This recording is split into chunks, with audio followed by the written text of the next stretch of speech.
Hold on to your hats, folks. We're diving into the sugary world of diabetes, a health concern affecting millions worldwide.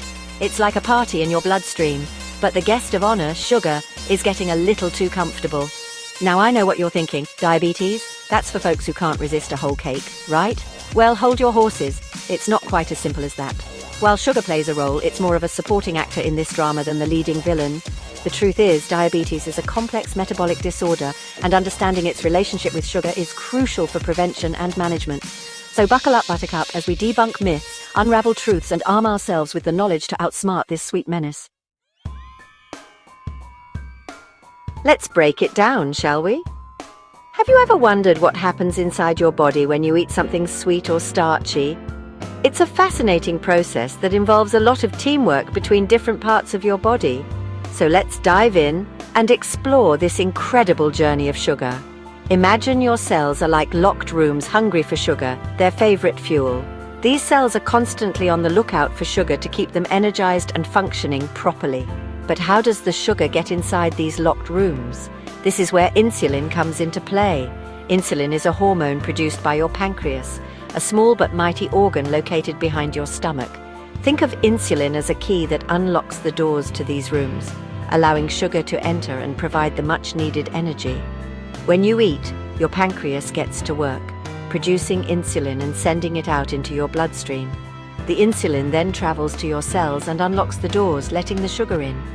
This process ensures that your cells have a steady supply of energy to keep you going throughout the day. Now, diabetes throws a wrench in this well-oiled system. It's like having a perfectly functioning machine suddenly break down.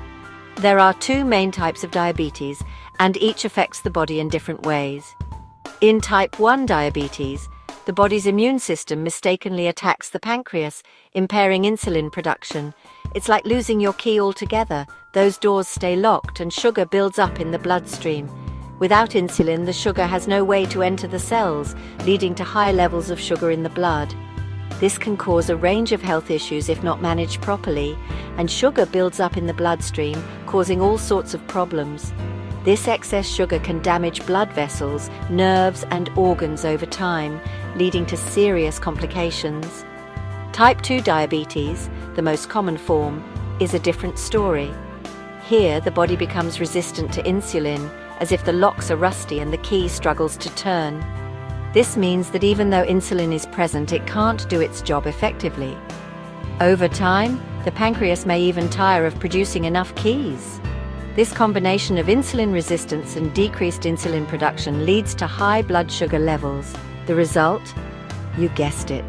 More sugar hanging out in the bloodstream, causing all sorts of mischief. This can lead to a variety of health issues, including heart disease, kidney damage, and vision problems. So, it's crucial to manage diabetes effectively to keep your blood sugar levels in check and prevent these complications. With the right treatment and lifestyle changes, people with diabetes can lead healthy, active lives. Let's talk sugar, shall we?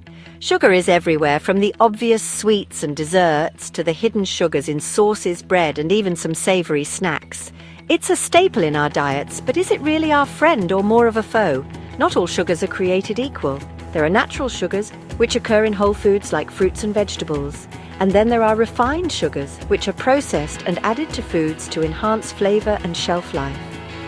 Understanding the difference between these types of sugars is key to making healthier choices.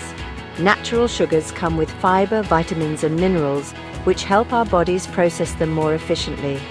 Refined sugars, on the other hand, are stripped of these beneficial nutrients. You've got your simple sugars, like glucose and fructose, found naturally in fruits and honey. These sugars are accompanied by fiber and other nutrients that slow their absorption and provide a steady source of energy. Then there are the refined sugars like table sugar and high fructose corn syrup, lurking in processed foods and sugary drinks. These sugars are quickly absorbed into the bloodstream, causing spikes in blood sugar levels. Now here's the catch. While our bodies need glucose for energy, too much of any kind of sugar can spell trouble.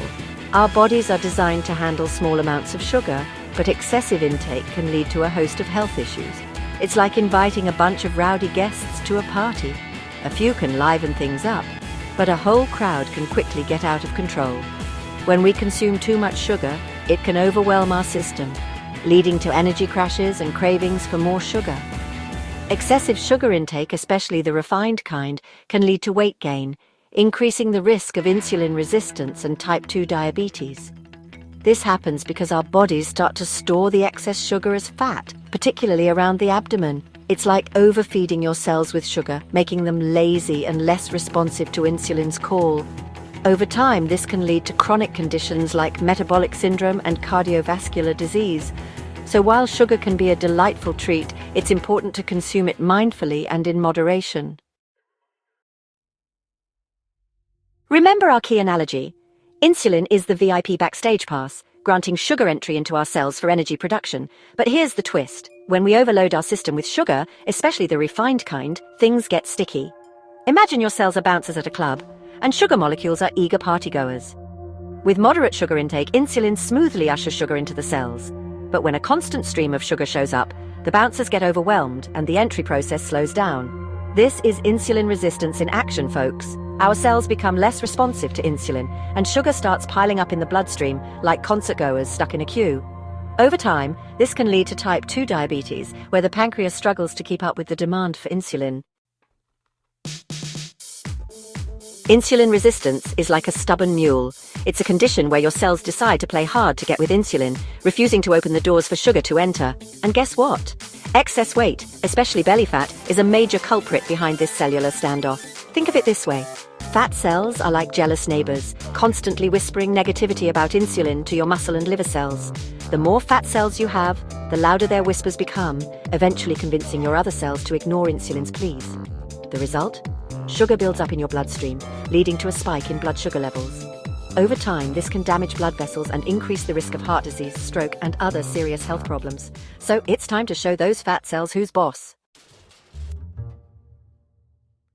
Section 6. Sweet deception, busting sugar myths. Let's clear the air about some common sugar myths, shall we?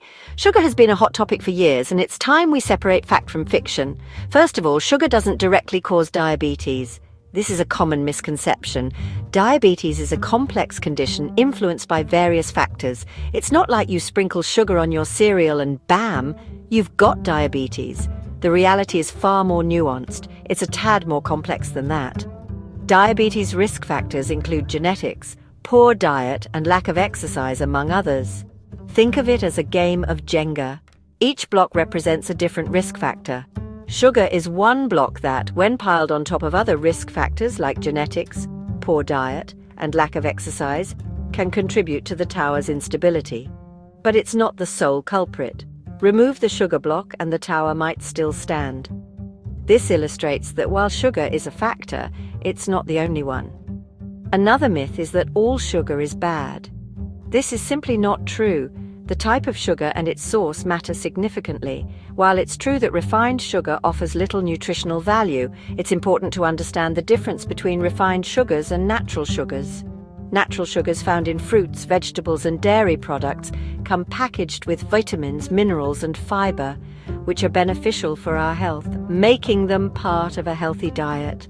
These natural sugars are part of a balanced diet that supports overall well-being. It's all about balance, folks. Moderation is key. Enjoying a variety of foods, including those with natural sugars, can contribute to a healthy lifestyle. So next time you hear a sugar myth, remember to dig a little deeper and get the full picture. Section 7. Taming the Sugar Beast, Practical Tips for a Sweeter Life. Now that we're clear on the sugar-diabetes connection, let's talk strategy. Reducing sugar intake doesn't mean banishing sweetness from your life. It's about making smarter choices and outsmarting those sneaky added sugars. Start by swapping sugary drinks like soda and fruit juice for water, unsweetened tea, or sparkling water with a splash of lemon or lime. Your waistline and your teeth will thank you. Next, become a label detective. Sugar hides under many aliases like high fructose corn syrup, dextrose, and maltose. Check the ingredient list and choose products with less added sugar. Remember, knowledge is power. Section 8. Knowledge is power. Taking charge of your health. Congratulations, my friend. You've reached sugar-savvy status. You understand the difference between good sugar and bad sugar, the role of insulin, and the importance of a balanced lifestyle. Now it's time to put that knowledge into action. Remember, managing your sugar intake isn't about deprivation. It's about making sustainable changes that benefit your health in the long run. Think of it as an investment in your future well-being. If you have concerns about diabetes or your sugar intake, don't hesitate to talk to your doctor or a registered dietitian. They can provide personalized guidance and support on your journey toward a healthier, sweeter life. Section 9. Spread the word, not the sugar. You've made it. You're now armed with the truth about sugar and diabetes. But the journey doesn't end here. Spread the word, not the sugar, and help others break free from sweet misinformation. Share this newfound wisdom with your friends, family, and even your neighbor's dog. They might appreciate a break from those sugary treats. Together we can create a world where knowledge triumphs over misinformation and healthy choices reign supreme. So go forth, my sugar-savvy friend, and be the change you wish to see in the world. And remember, a little less sugar, a lot more life.